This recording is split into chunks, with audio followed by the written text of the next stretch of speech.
continuer avec des manifestations jusqu'à ce que ces ambassades ferment dans notre pays parce qu'on en a assez.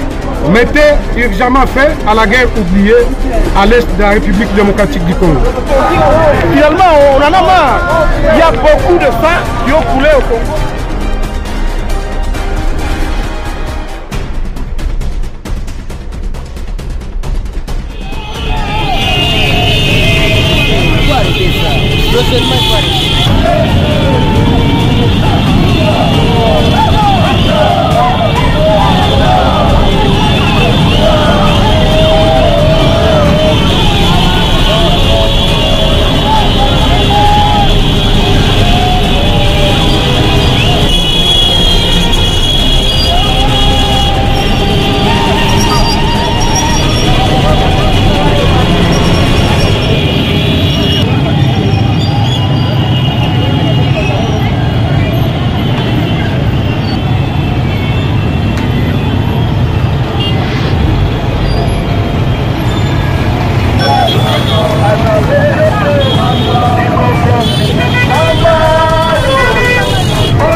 Il y a beaucoup de sang qui ont coulé au Congo et les gens font comme si ce n'est pas leur problème, alors que c'est un problème qui doit interpeller tout le monde.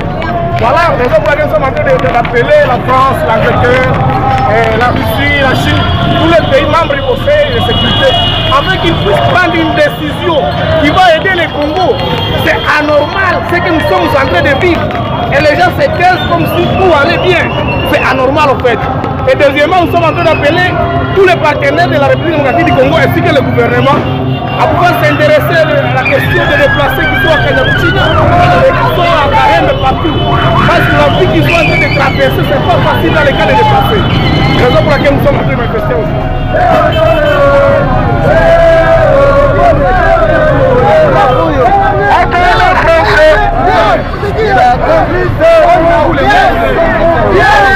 Wakongomani watambu huku wako juu ya kudenonse complicité internationale ndani ya konsulat ya Grande-Bretagne.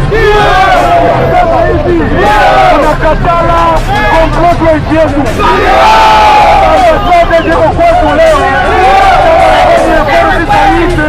itawakuta mwinji yetu ile ambasade zilisema aseme mpatona na armea mingi Angleterre, France, Amerika wanakatala arme zetu ziingie. Kama na leo tunakuja kukontrolea.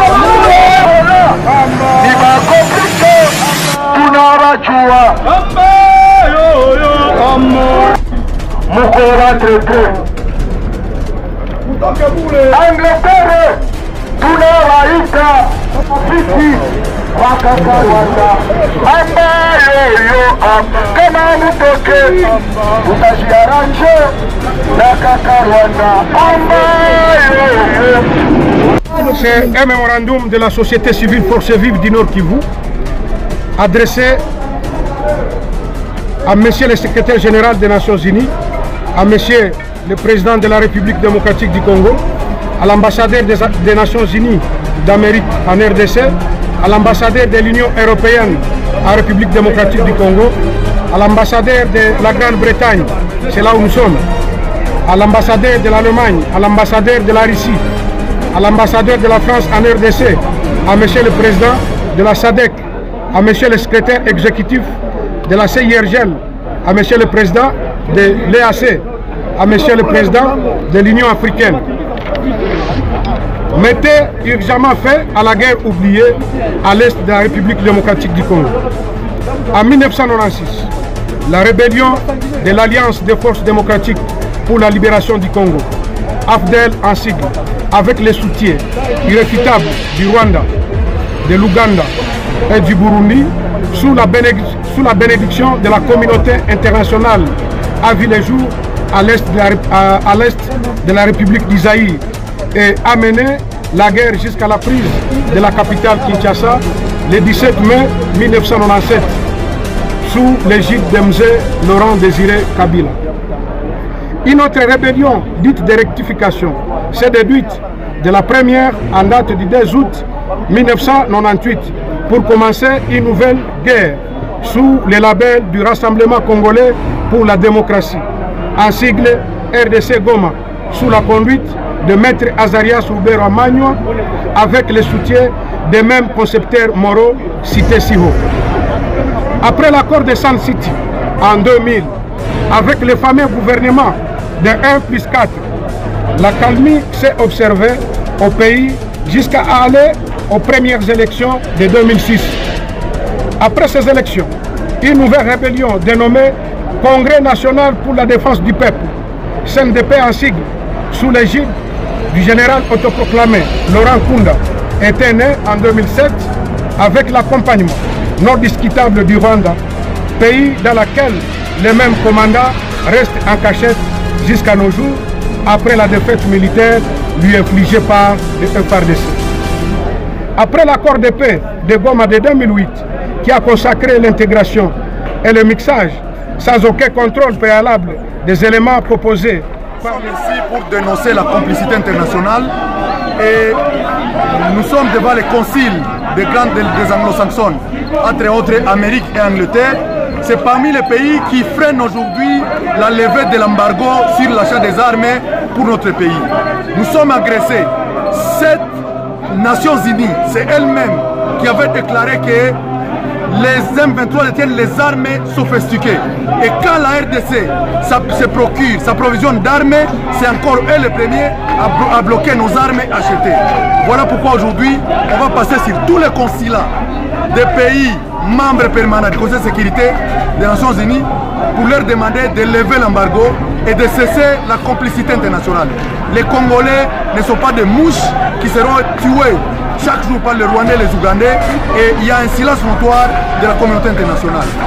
Cas contraire, si on ne vous écoutait pas, nous allons continuer avec des manifestations jusqu'à ce que ces ambassades ferment dans notre pays, parce qu'on en a assez de vivre avec des pays qui se disent amis et ils sont en train de nous poignarder dans les dos, ils sont en train de comploter contre notre pays. Notre président a tout fait pour vivre en paix avec ses voisins. Il a donné à Kagame les mines du Nord Kivu. Il a fait assis Kagame dans les stades de martyrs. Personne aujourd'hui ne sera pas un grand des efforts que notre président de la République a fait pour que nous puissions vivre en paix avec nos voisins. Et aujourd'hui, nous l'ont poignardé dans les dos. Voilà pourquoi aujourd'hui, les peuples congolais se lèvent pour dénoncer cette complicité internationale et mettre en garde ces ambassades qui sont en train de comploter pour les crimes en RDC. Et il y a un accord de cessez-le-feu, croyez-vous Tous ces pays sont des complices. Ils convoitent notre pays et ils ne savent pas comment s'exprimer. Voilà pourquoi ils sont en train d'armer certains groupes armés qui se réclament nationalistes. Comment est-ce qu'un groupe armé congolais, quand on appelle un sommet, un dialogue, c'est les Rwandais et l'Ouganda qui représentent les groupes armés congolais? C'est une complicité et voilà un silence notoire du monde entier face à ces crimes, face à cette violation grave de la Convention de Vienne. Mais les États-Unis quand même ont condamné le Rwanda à plusieurs reprises. Et d'ailleurs, la dernière condamnation date des... C'est l'hypocrisie.